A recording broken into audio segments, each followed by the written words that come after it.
정하영 김포시장이 9월 28일 김포도시철도를 개통하겠다고 26일 밝혔지만 시민들의 표정은 밝지 않습니다. 속도 조정 등 아쉬운 부분들이 남았기 때문입니다. 계양 일동 주민들이 각종 지역 개발에서 제외돼 온 이유로 비대위를 결성해 지역 개발을 요구하고 있습니다. 계약 해지된 한국GM 비정규직 노동자들이 복직을 촉구하며 단식 농성에 들어갔습니다. 러시아 의료 관광객 40여 명이 부천 팬투어를 참여해 부천 의료 서비스와 관광 콘텐츠를 경험했습니다.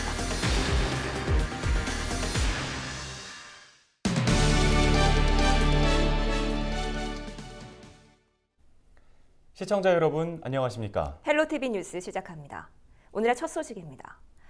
계양구가 3기 신도시를 비롯해 각종 도시개발 계획 등으로 거듭된 변화를 예고하고 있는데요. 이 가운데 각종 굵직한 개발 계획에서 제외된 계양 낙후 지역 주민들이 모여 비대위를 결성하고 본격적으로 지역 개발을 위한 행동에 나섰습니다. 이정아 기자의 보도입니다. 계양 일부 지역 주민 100여 명이 한자리에 모였습니다. 주민들이 각종 지역 개발에서 제외됐다는 이유를 들어 인천시를 상대로 반발하는 자리. 계양 일동 무시하는 인천시는 각성하라! 각성하라! 각성하라! 각성하라! 참가자들은 그동안 내 지역만 소외되고 있었다며 한껏 목소리를 높였습니다.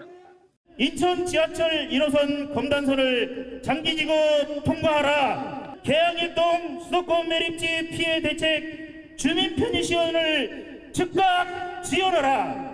인천시는 득실동을 파괴하는 검단 경명대로 고가도로를 폐지하고 노선을 변경하라. 주민들은 오랜 시간 쌓여온 난개발 문제로 점차 살기가 힘들어졌다고 하소연합니다. 특히 인천 지하철 1호선 연장과 경명대로 고가도로 신설 사업은 계양 주민들은 배제한 채 검단 신도시만을 위해 추진한다는 주장입니다. 검단을 위해서 나는 도로에 철도가 뭐고 다 여기가 지나만 가 고가로 어디로 우리 계양 일동은 아니지. 그거는 다 지역을 반토막 내는 거지. 또 지난 1992년 건설된 수도권 매립지 수송도로의 환경과 안전 문제 역시 오랜 기간 거듭된 지역 내 민원입니다. 저희 계양 일동이 과연 인천 시민으로 생각하는지 인천시에게 묻고 싶습니다. 여기에 대해서 왜 소외된 지역, 다른 곳은 더 많이 신경 쓰고 지역 균형 발전이라고 하면서 왜 계양 일동을 계속 무시하고 배제시키고 섬처럼 만드는지 이해가 안 갑니다. 이 밖에도 주민들은 오는 2022년 완공 예정인 원당 테리간 도로의 진출입로 설치 등도 강하게 요구하고 있습니다. 계양 낙후 지역을 중심으로 한 비대위는 앞으로 인천시 국토부 등과 면담을 이어가는 등 적극적으로 지역 개발에 대해 요구할 것으로 보입니다. 헬로티비 뉴스 이정아입니다. 신도시가 개발되고 인구가 유입되면서 김포 곳곳은 갈등과 민원으로 몸살을 앓고 있습니다.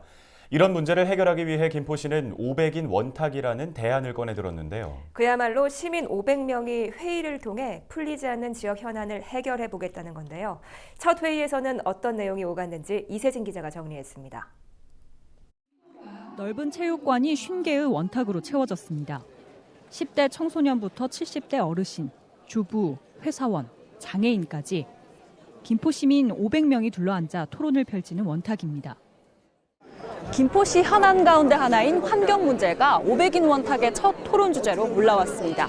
김포 시민들이 생각하는 가장 큰 환경 문제 무엇일까요?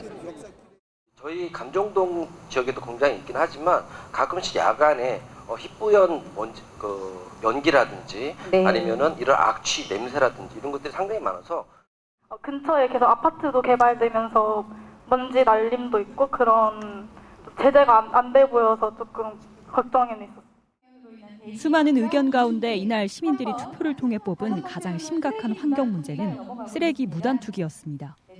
이런 문제를 해결하기 위한 방안으로 민관 협의체를 구성하거나 시민 의식을 바꿔야 한다는 의견이 공감을 얻었습니다. 이 문제는 기업 윤리가 윤리 의식이 좀 있고 그다음에 그 쓰레기 문제라든가 이런 거는 시민 의식이 먼저 좀 앞서야 되지 않겠느냐. 관계분야라든지 우리 그런 부분들에 대해서 서로 우리를 통해서 의견을 제시해 줄 수 있고 그걸 통해서 좀 더 시 발전에 위해서 좀 더 도움이 되지 않을까. 김포시는 시민들이 제안한 의견을 검토해 시정에 반영할 계획입니다.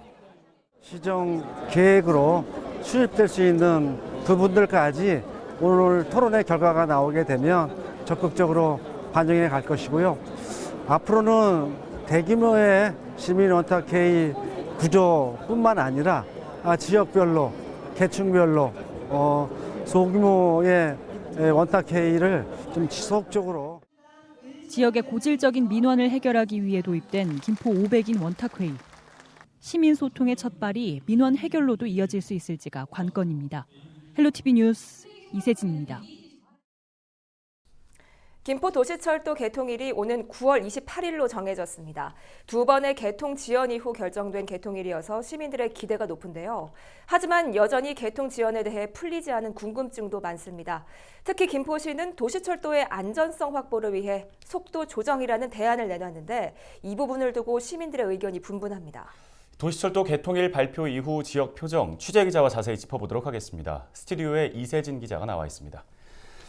네, 김포시가 도시철도 개통일을 오는 9월 28일로 못 박았는데요. 네. 그런데 워낙 이제 두 번의 개통 지연이 있었다 보니까 시민들의 불신이 큰 상태잖아요. 네. 이번엔 정말 확정이 맞느냐 이렇게 의심하시는 분들도 많을 것 같은데 시민들의 반응은 어떤가요? 네, 앞서 김포시의 기자회견 내용은 저희 헬로티비 뉴스를 통해서 이제 전해드렸었죠. 예. 기자회견 직후에 정말 많은 시민들이 댓글과 여러 채널을 통해서 정말 9월 28일 개통이 맞느냐라는 질문을 사실 굉장히 많이 주셨어요. 예. 아무래도 두 번의 개통 지연을 겪으면서 김포시에 대한 시민들의 불만이 불신이 이만큼 높아졌구나라고 짐작할 수 있는 부분이었고요. 기자회견장에서도 이번엔 정말 개통을 믿을 수 있느냐라는 기자들의 질문이 있었죠. 김포시의 답 한번 직접 확인을 해보시죠.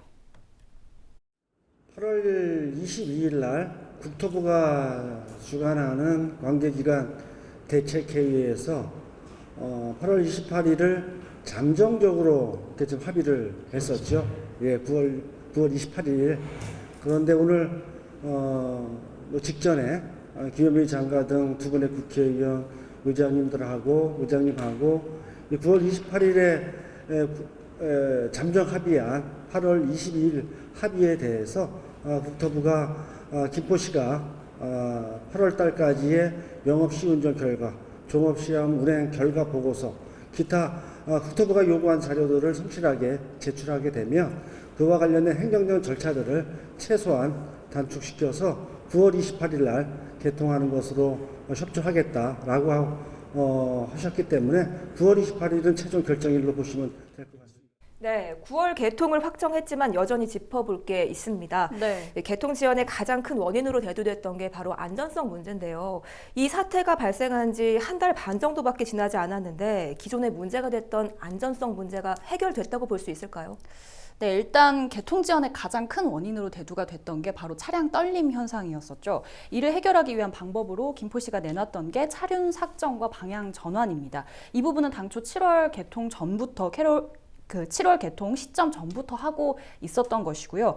개통 지연 사태 이후에는 국토부가 안전성 검사를 요구를 하자 한국철도기술연구원으로부터 주행 안전성 검증을 받았습니다. 이 부분은 바로 이 적합 판정을 받았다라고 기자회견에서 언급했었던 부분이고요. 예. 하지만 차량 진동에 대한 정확한 원인 그리고 개선 방안에 대해서는 아직 명확하게 얻지를 못했어요. 그래서 철도학회가 주관을 하는 장기 용역을 추진을 하기로 한 것이고 예. 이게 1년 정도가 소요가 될 것으로 보고 있습니다. 상당히 긴 시간이죠. 예. 그렇기 때문에 우선 개통을 추진을 한 이후에 장기적으로 이 부분에 대해서 이제 안고 가겠다라는 거고요. 그러니 안전에 대한 부분은 사실 깨끗하게 이제 해결이 됐다기보다는 여전히 과제가 남아 있다고 봐야겠죠. 네, 이번 또 김포시의 발표에 따르면은 속도가 또 하나의 쟁점이거든요. 도시철도 일부 구간의 속도를 줄이면 이 차량 떨림 현상을 완화할 수 있다. 이게 김포시의 이 발표였는데 이걸 바라보는 시민들의 생각은 어떻습니까?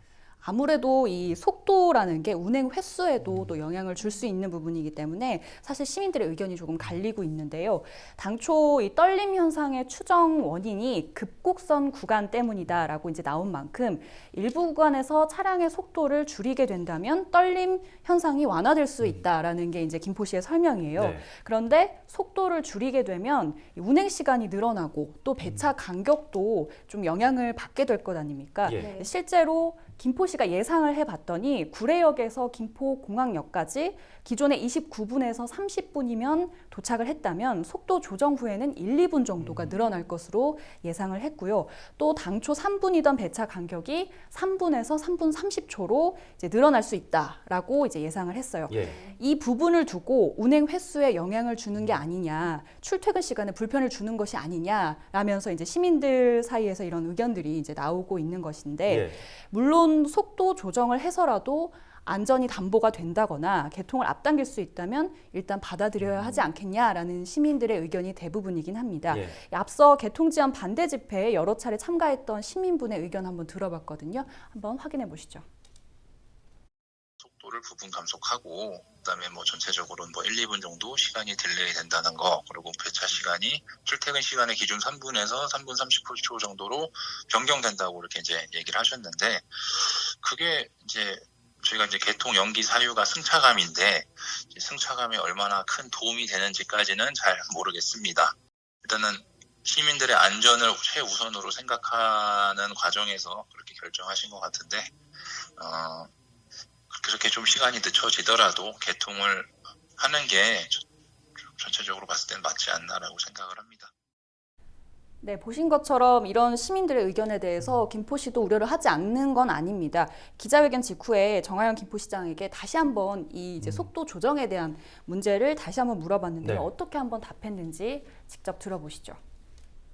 속도 조절을 했을 경우에 운행 횟수에 영향을 일정 부분은 줄 수 있다, 이런 이야기 하셨는데 맞습니까? 현재 운영사가 속도를 조정하는 프로그램을 만들어서 영업 시운전을 진행하고 있고요. 불가피하게 3분에서 3분 30초의 배차 간격이 좀 조정될 수밖에 없는데, 첨도 시간과 준첨도 시간, 비첨도 시간들을 좀 조정한다면 배차 간격에서 오는 그 불편함은 해소시킬 수 있지 않나 생각을 하고 있고요. 네, 이 속도 조정 문제는 사실 앞으로 계속 지켜봐야 할 문제인 것 같고요. 사실 이제 정확한 원인 규명이 이제 밝혀지면 향후 근본적인 대책은 물론이고, 또 이번 문제를 해결하면서 들었거나 또는 이제 앞으로 이제 들게 될 어떤 사회 경제적 비용 문제도 또 있을 수 있고, 예. 또 누가 개통 지연 사태에 대한 책임을 질 것인가, 이런 책임 문제도 또 대두가 될 거거든요. 네. 이제 우선 9월 안전 개통이 가장 중요한 사안이지만 이런 문제들을 앞으로 좀 어떻게 짚어갈 것인가, 이런 것들이 이제 관건이 될 것 같습니다. 네, 도시철도 개통 워낙 오랫동안 시민들이 기다려온 사원인 만큼 이번에는 안전하게 별다른 문제 없이 개통할 수 있기를 기대해 보겠습니다. 이세진 기자, 새로운 소식 나오는 대로 다시 전해주시죠. 수고하셨습니다.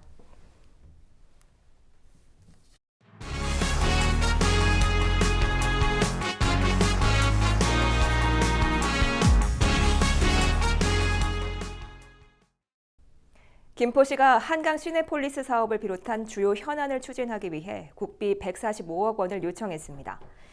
김포시는 27일 국회에서 열린 경기도 기초단체 예산정책협의회에서 내년도 핵심 사업 3건에 대한 국비 145억 원 지원을 요청했습니다.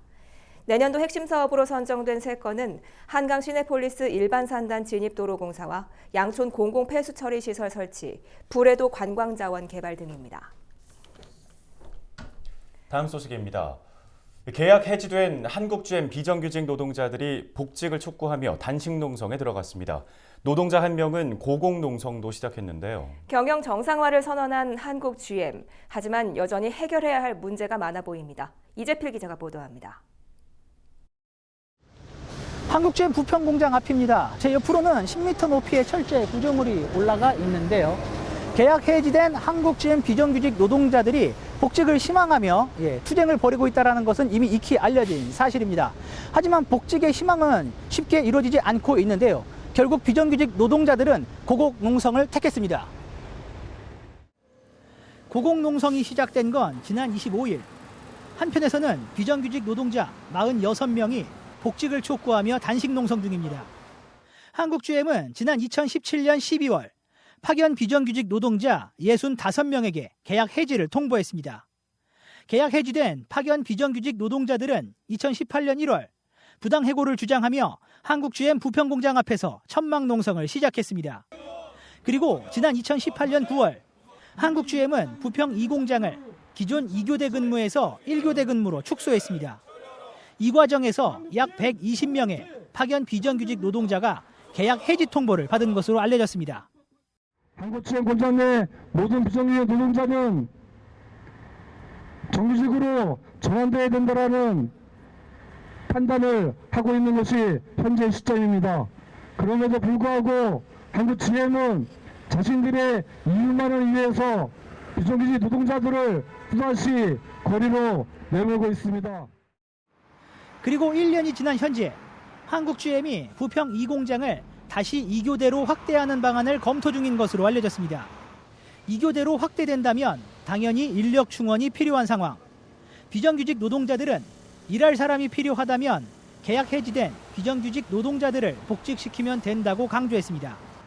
고공농성과 단식농성을 시작한 이유입니다.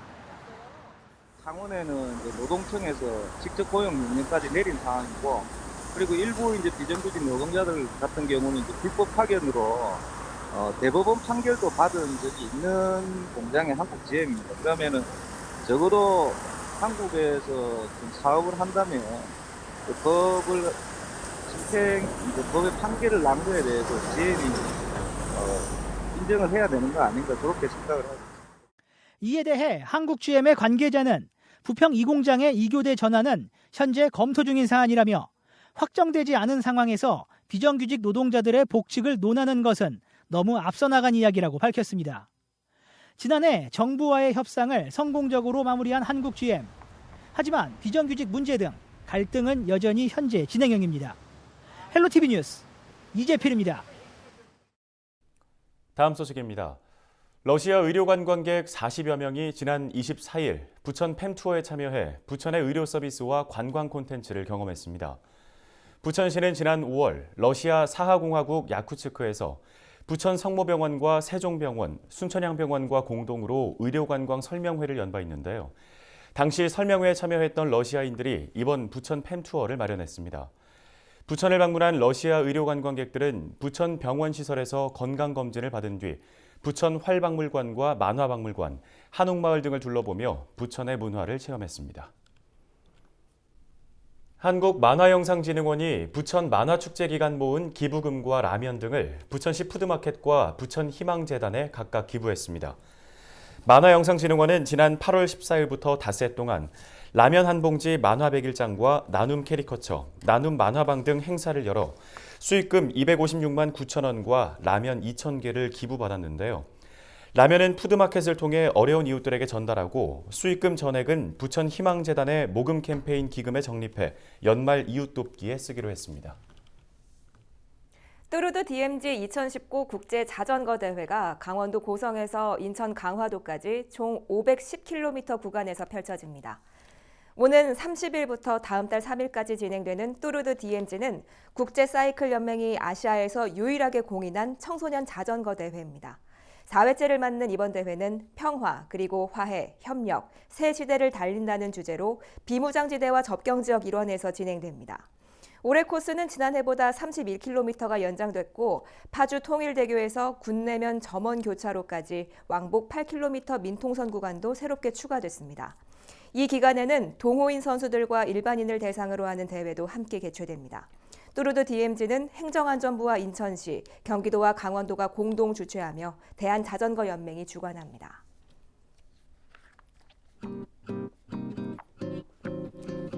날씨 알아보겠습니다. 우리 지역은 비가 그치고 흐린 날씨가 이어지고 있습니다. 하지만 충청 이남 지방에는 여전히 세찬 비가 내리고 있는데요. 특히 제주도와 전남 남해안에는 호우특보가 내려진 가운데 시간당 20에서 40mm 안팎의 강한 비가 쏟아지고 있습니다. 산사태나 저지대 침수 등 호우 피해 없도록 주의하시기 바랍니다. 수요일에 아침 기온 22도, 낮 기온 29도 보이겠습니다.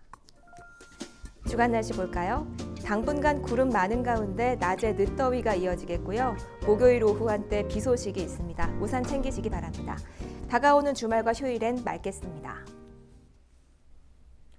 오늘 저희가 준비한 소식은 여기까지입니다. 헬로티비 뉴스는 언제나 지역 주민 여러분 곁에 있겠습니다. 시청해주신 여러분 고맙습니다.